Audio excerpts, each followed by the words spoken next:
Good morning. I'm Amlan Nanda, working in SBI, and this will be a video series on the financial planning, and this is our first video. Okay, तो start करने से पहले मैं ये चाहता हूँ कि यहाँ पे ना कोई स्लाइड्स या फिर ग्राफिक्स रिप्रेजेंटेशन नहीं रहेगा। जैसे हम लोगों ने जैसे क्लास में स्टार्ट किए थे, जैसे बचपन में स्कूल में पढ़ते थे, हमारे जो टीचर थे हमको ब्लैक बोर्ड में पढ़ाते थे, ये ऐसे ही रहेगा। और आप लोग मेरे साथ इमेजिनेशन करते रहिए कि मैं क्या क्या देख रहा हूँ और क्या क्या हो सकता है। बहुत सिंपल सा तरीका है, छोटे छोटे स्टेप से स्टार्ट करेंगे, छोटे छोटे प्लान्स बताएंगे और धीरे धीरे उसको आगे बढ़ाते रहेंगे। ठीक है, ओके। तो पहले अगर मैं स्टार्ट करता हूँ, उससे स्टार्ट करने से पहले मैं आपको एक छोटा सा एक स्टोरी बोलता हूँ। ठीक है, एक छोटी सी बच्ची है, वो रात के सो रही है। अचानक से वहां पे ना क्या हुआ कि एक बारिश स्टार्ट हो गया था, बहुत ही थंडरस्टॉर्म बारिश बहुत जोर से स्टार्ट हो गया था। अब वो बच्ची घबरा गई कि अब ये कैसे हो गया, अब ये क्या करना है हमको। तो फिर क्या होता है कि वो उसके पास एक जो छोटा सा गुड़िया रहता है, वो उसको पकड़ के वो सोने की कोशिश करती है। बट क्या हुआ कि एक इतना जोर से हवा आया कि उसका दरवाजा खुल गया, जो खिड़की खुल जाता है। तो फिर से वो और डर जाती है, तो वो क्या करती है, अपनी गुड़िया को साथ में लेके अपने मदर के पास चली जाती है, दूसरे कमरे में सो रही है, और वहां पे जाके वो सो जाती है। तो ये जो कहानी है कुछ है नहीं, बट इसमें क्या है, मैं आपको ये बताना चाहता हूँ कि जो कोई ये कहानी सुन रहा है, हर किसी के दिमाग में वो बच्ची अलग है, उसका कपड़े अलग है, उसके रूम अलग है, वो खिड़की अलग है, वो सब कुछ अलग है। ये this is what the power of imagination is. So मैं ये चाहता हूं कि जो भी मैं दिखता जाऊं यहाँ पे, आप लोग उसको देखिए, आप सोचिए कि आगे क्या हो सकता है, क्या नहीं हो सकता है, और कैसे ये सारा चीज बन सकता है। ठीक है, चलिए तो स्टार्ट करते हैं। आज का पहला टॉपिक है, तो ये अब एक आदमी का अगर हम लोग लाइफलाइन देखेंगे, एक आदमी का लाइफलाइन देखेंगे, तो ये किस तरह होता है।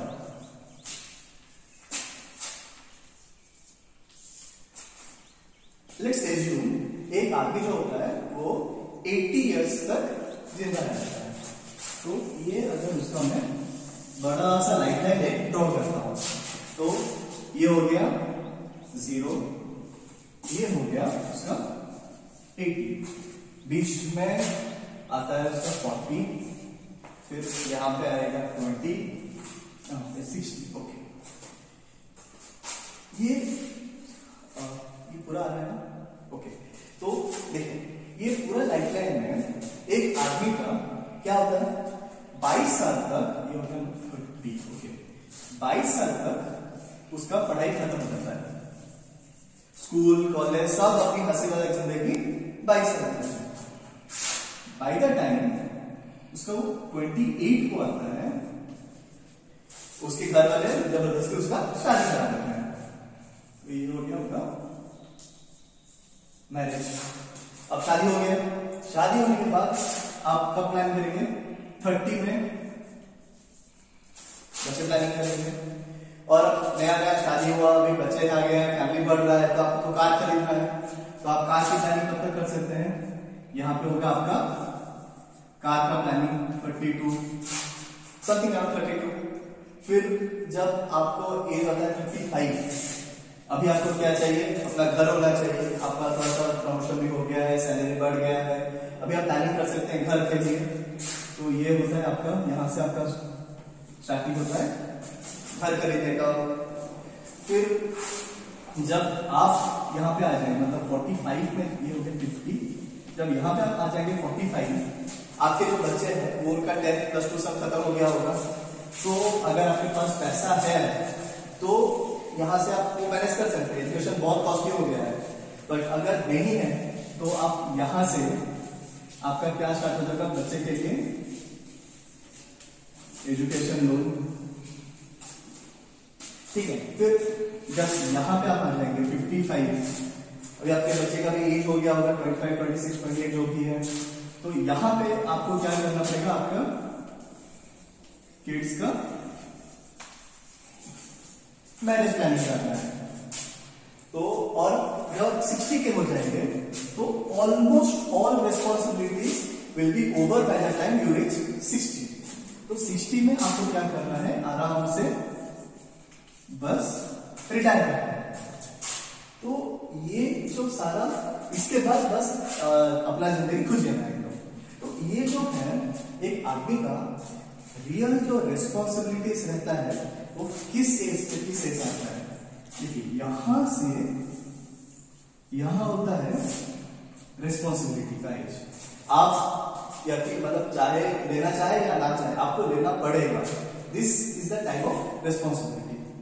और अगर ये टाइम में आपको क्या क्या लोन आप नॉर्मली ले सकते हैं। आप कार है तो 32 तो 39 तक ये आपका रहेगा कार लोन,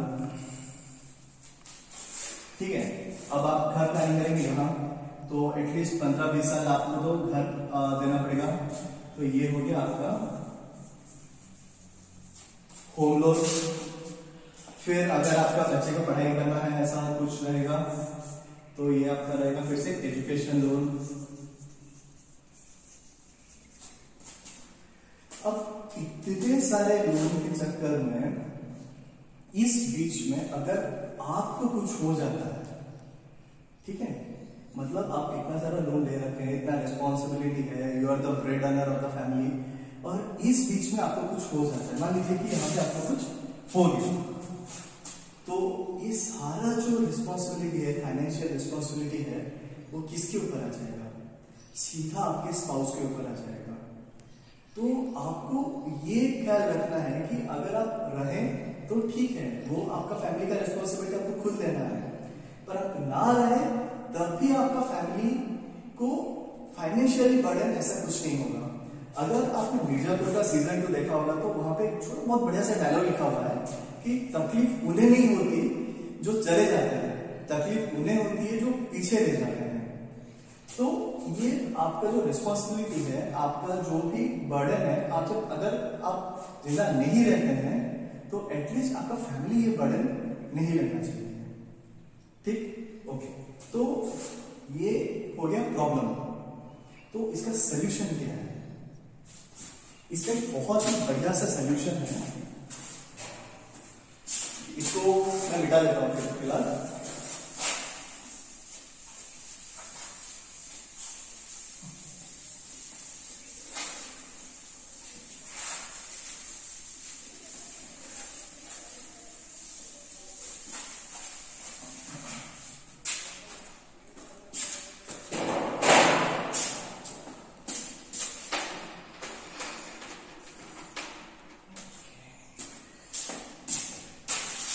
तो इसका एक सोल्यूशन है टर्म इंश्योरेंस।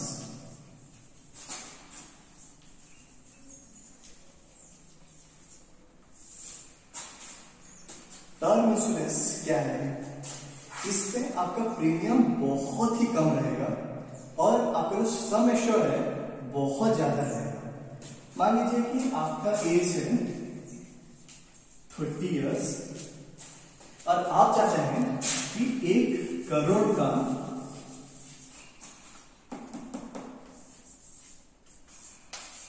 सम एश्योर्ड हो। मतलब आपको अगर कुछ हो जाता है, 1 2 3 4 5 6 7, ओके, अगर आपको कुछ भी हो जाता है तो आपके फैमिली को 1 करोड़ रुपए मिलेगा, ठीक है। इसके लिए आपको हर साल कितना प्रीमियम देना पड़ेगा? 15,000 रुपीज ओनली पर एनम। 15,000 रुपए आप दिए, 1 करोड़ का सम इंश्योरेंस था, हर साल आप 15,000 रुपए देंगे। इसमें अगर आपको कुछ हो जाता है तो आपकी फैमिली को 1 करोड़ रुपए मिलेगा। पर अगर आपको कुछ नहीं होता है तो हाँ, दिस इज फॉर 30 इयर्स, ठीक है। Term is for 30 years till the time retire. Okay, तो अगर आपको कुछ नहीं होता है तो क्या होगा? ये पैसा आपको नहीं मिलने वाला है, ये चला जाएगा पैसा कि बस। But this is what the real insurance is. अब मैं आपको ये बोलूंगा कि सर आपने काम करिए, 15,000 रुपए हर साल दीजिए, अगर कुछ हो जाता है तो 1 करोड़ रुपए मिलेगा, कुछ नहीं होता है तो कुछ नहीं मिलेगा। तो कुछ लोग हैं जो कि ये करेंगे, कुछ लोग हैं जो कि बिल्कुल नहीं करेंगे। बोलेंगे कि अगर 15,000 रुपए मैं 30 साल के लिए दे रहा हूं तो मैं टोटल कितना पेमेंट कर रहा हूं? 4,50,000, राइट। तो 4,50,000 ऐसे ही क्यों वेस्ट करूंगा मैं? तो इसका एक सोल्यूशन है, अगर मैं टर्म इंश्योरेंस के साथ एक म्यूचुअल फंड ऐड कर देता हूं।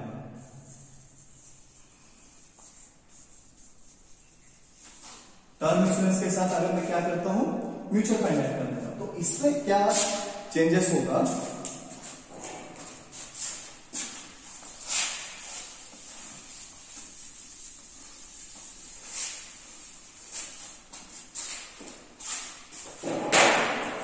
मैं आपको क्या बोल रहा हूं, आप एक काम करिए, आपका सैलरी आता है, कुछ भी आता है, जो भी है, जैसा आप इनकम कर रहे हैं, हर महीने 5,000 रुपए आप पर इसको दीजिए, ठीक है। पर month 5,000 rupees give to them. अरे आपको कैसे देंगे? ऐसा नहीं कि 5,000 रुपए पूरा दे देंगे, इसको ना पार्ट पार्ट करके देते हैं। अगर हर महीना 5,000 रुपए देते हैं तो साल में आपने कितना दिया है? That will be 60,000 rupees. 60,000 rupees में से आप क्या करिए, इसको एक से पार्ट करिए। 15,000 रुपीज आप टर्म इंश्योरेंस को दीजिए, 45,000 रुपीज आप म्यूचुअल फंड में एसआईपी कर दीजिए। एसआईपी जो होता है वो सिस्टमेटिक इन्वेस्टमेंट प्लान, वो हर महीना आपको कटता है, ठीक है। तो ये हो गया 15,000 आपने किसको दिया? टर्म इंश्योरेंस को दिया। 45,000 रुपीज आप एसआईपी को देते हैं। For the sake of calculation, अगर मैं ये जो होता है ना, ये पर मंथ इन्वेस्टमेंट होता है। For the sake of calculation अगर मैं बोल रहा हूँ 4,000 रुपीज मैं एसआईपी कर रहा हूँ, ठीक है। कितना कर रहा हूं? 15,000 टर्म इंश्योरेंस कर दिया, 4,000 हर महीने में एसआईपी कर रहा हूं। अब आपका एज है 30 इयर्स, तो आपने वहां पे कितना इन्वेस्ट किया होगा? 4,000 per month into 12 per year into 30, that is almost equal to 14 lakhs. That is almost equals to 14 lakhs rupees. But if this compounds at 12% per annum, that will give you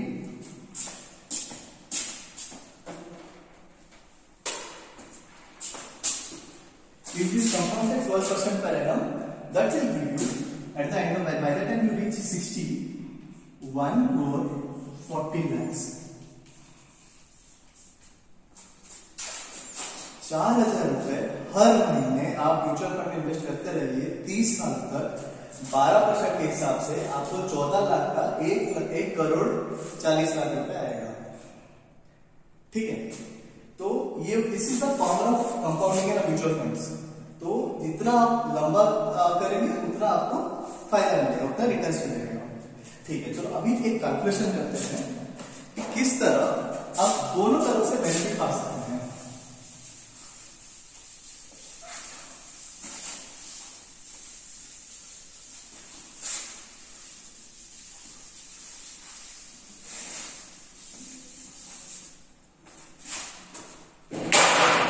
Again I'm telling your age is 30 और आपने ये दोनों plan ले लिए, term insurance भी लिया, mutual fund भी लिया इसमें, और आप प्लानिंग करेंगे कि जब तक आप 60 साल के हो जाएंगे ये इन्वेस्टमेंट चलता रहेगा ऐसा।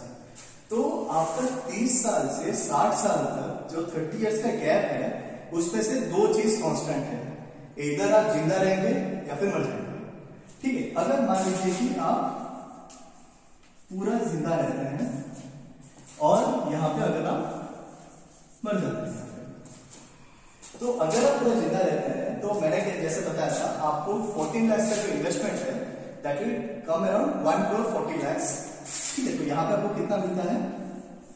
1 crore 40 lakhs minus 15,000 into 30 that will be minus 4,50,000 जो कि आपने टर्म इंश्योरेंस को दिया है। यहां पर कितना आता है? लगभग 1 crore 35,50,000,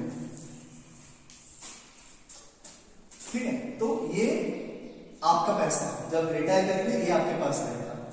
और अगर आपको कुछ हो गया मान लीजिए बाय द टाइम 40 आपको कुछ हो जाता है, तो आपके घर वालों को आपके टर्म इंश्योरेंस का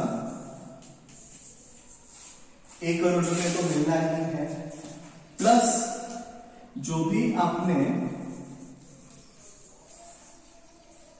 म्यूचुअल फंड में जो इन्वेस्ट किए हैं